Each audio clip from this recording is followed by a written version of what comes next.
ایک شخص اپنی بیوی کو والدہ ماجدہ کہتا تھا۔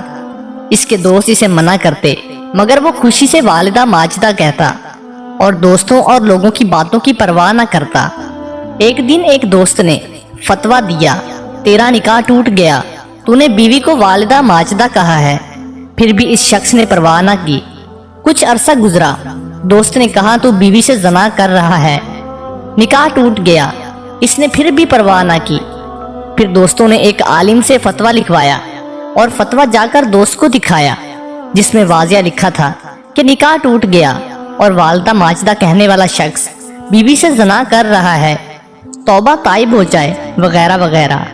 مگر اس شخص نے پرواہ نہ کی اور ہنس کے ٹال دیا۔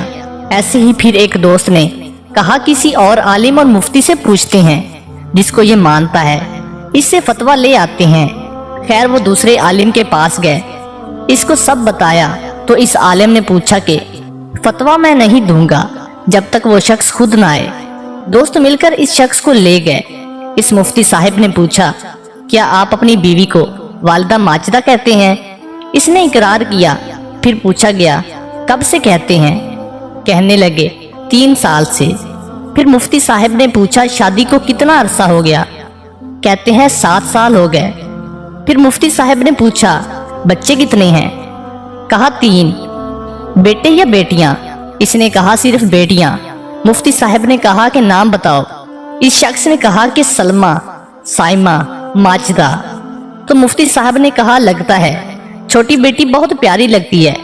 تو اس شخص نے کہا جی ہاں بالکل، چھوٹی بیٹی زیادہ لاڈلی ہے، اس لیے بیوی کو والدہ ماجدہ کہہ کر پکارتا ہوں۔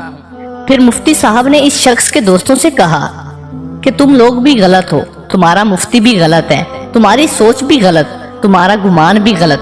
قرآن پاک میں ہے تحقیق کیا کرو، مگر ہم نہیں کرتے۔ یہی مسئلہ رشتہ داروں میں ہے، جس کی بات ہو اسی سے پوچھو مطلب کیا ہے۔